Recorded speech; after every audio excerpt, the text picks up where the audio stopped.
Welcome back to the DSFL Radio, part 2 of 3 here. The 3rd down and 3 for the Rams offense. Play action, Warner looking to the end zone, caught, touch, wait, no, incomplete. Refs say he didn't drag that second foot in. The Rams are not going to be happy about that, but to me, it looked pretty obvious that he didn't have both feet in bounds. Jeff Wilkins on the field goal, and it is good. Well, despite St. Louis pounding into the end zone, they settle for the field goal. It is a tie ball game here, but the Niners do get the ball back here, and their offense has been explosive to say the least, Phil. Flagler taking it out to the 24-yard line, but this impressive Niners offense comes right back onto the field after already having very impressive first half here. Well, the Niners here, they really want to get something going. You expect this game to be a shootout, but if either team can get the advantage and maybe break the you score, I score.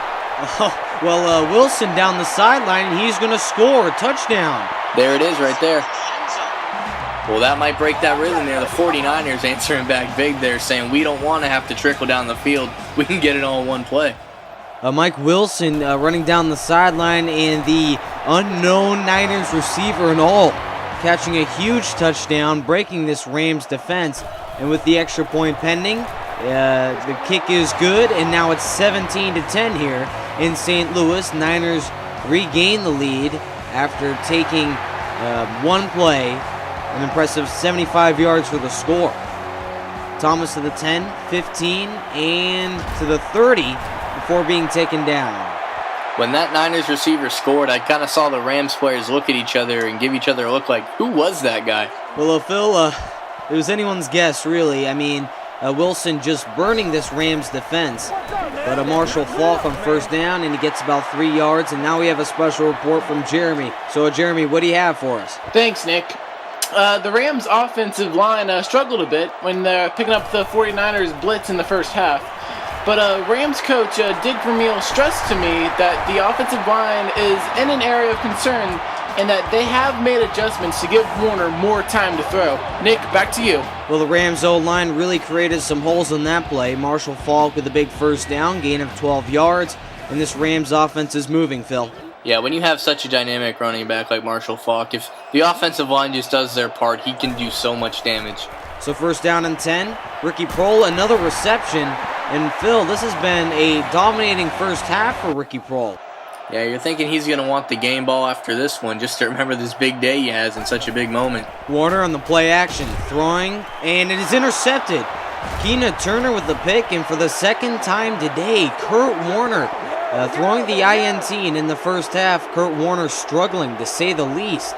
You know, I've seen games where Kurt Warner has more touchdowns than incompletions. To see a game where he throws 2 picks in one half is just, it's a rarity here, and I don't know what's going on in his mind, but he needs to shake it off. His team needs him. Yeah, the Rams really need him here, and Phil, this is for the division title. I mean, Kurt Warner's got to shake the whatever butterflies or whatever he has. He's got to shake it off, because the Rams might not even make the playoffs if they can't win today. Back a couple of weeks ago when I made my contenders or pretenders, I picked the Rams to go pretty deep into the playoffs here. That was assuming that Kurt Warner is going to play the way we know he can. If he doesn't straighten out, I might be eating crow after this one. Well, Phil, not only will you be getting some crow, you know you'll be getting some heat from me. I mean, being the Rams side of the commentating, I mean, this game comes down to this, and the Niners, my team is so far winning 17-10, Phil. But 4th down and 1 now, and the Niners will have to punt. Yeah, these teams are pretty close so far. The Niners had a chance here to maybe go up by 2 scores to go down there and kick a field goal, but the St. Louis Rams defense, understanding what's going on here, and they had to stop him here knowing that if they didn't, St. Louis was going to be in a very tough spot being down by 2 scores. And of all the areas that has been consistent for the St. Louis Rams, it's been their defense. Really, the defense has only been the reliable part so far today. See, the 49ers are smart here, not punting the ball right away, giving the St. Louis Rams as little time as possible before the end of the half. Smart veteran move by the Niners. Well, when you're coached by Will Walsh, you'll have some serious awareness sometimes in the National Football League. But, Phil, what do you see the Rams doing here down by 7 with only 39 to go? Well, the gunslinger that Kurt Warner is, you never know. And as you see here, they're going to go for a pass. That's just the way Kurt Warner is. So Warner back to throw. Looking, rolling right, and he is sacked on the play. And that is a 7-yard loss, and now you can see the Rams just running out this clock. Yeah, you gotta be conservative here. Dick Vermeil's probably thinking we got to go into the halftime only down by 7 and just live to fight another down. Well, and with the 2 Kurt Warner interceptions, you do have to be happy for a Rams fan that it's only a 7-point contest here with the season on the line. Very winnable scenario here. But Phil, in your mind, I mean, what exactly has been the key factors for both these teams so far today? I think for both teams, just the no-name receivers finding their place in the offense and showing them that, hey, we're here too, we can contribute. So our halftime score in St. Louis, Missouri, San Francisco 17, St. Louis 10. And what a halftime it's been as the San Francisco 49ers picking off Pro Bowler Kurt Warner an impressive 2 times in the first half alone. And at halftime, again, 17-10, San Francisco. Tune in to second half action right after this and a word from your local stations. This is the NFL on NBC. Welcome to the NBC Halftime Report. I am Nick Rice along with Phil Nunziata. An epic first half for the Niners and the Rams for this NFC West division title here. And Phil, what do you think of the matchup? Well, it's pretty even teams overall. I mean, obviously they're jockeying for the division here, but it's safe to say in the first half the Rams haven't played their best football. And the Griffin with the early interception was the first part of this Kurt Warner struggle here. His first pick on the afternoon, and one play later, the Niners getting on the scoreboard. Well, with the high-powered offense of the 49ers with Joe Montana giving them such a short field, you knew it was just a matter of time until they got the first points of the game. And this greatest show on turf is not going to die without a strong fight. Torrey Holt, nice reception on the slant, 71-yard score to tie it at 7. And Phil, you should be very surprised that the Rams have been so shut down in the game except for that one Holt play. Well, it's definitely very surprising as explosive as their offense is. I mean, you can see here, Torrey Holt just takes a quick slant route, 60-plus yards for the score. And the Niners driving down the field on their following possession. Brent Jones with an amazing diving reception. You don't see that very often from the Niners tight end.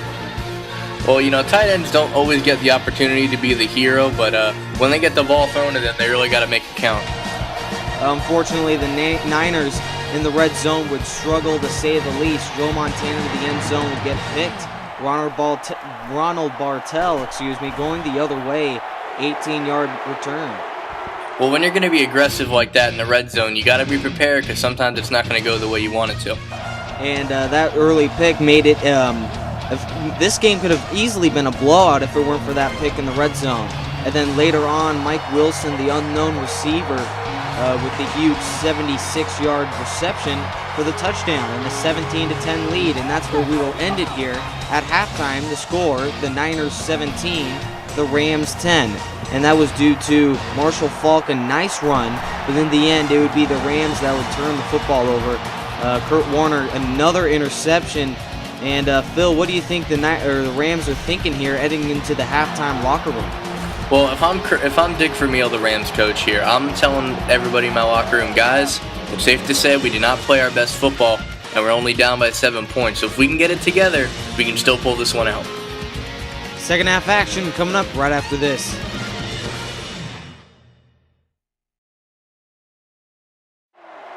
Welcome back to the Dream Season Radio, where the Niners have a 7-point lead, and Sean Allen Navenma, the fourth man of our crew, has more information on that. Sean?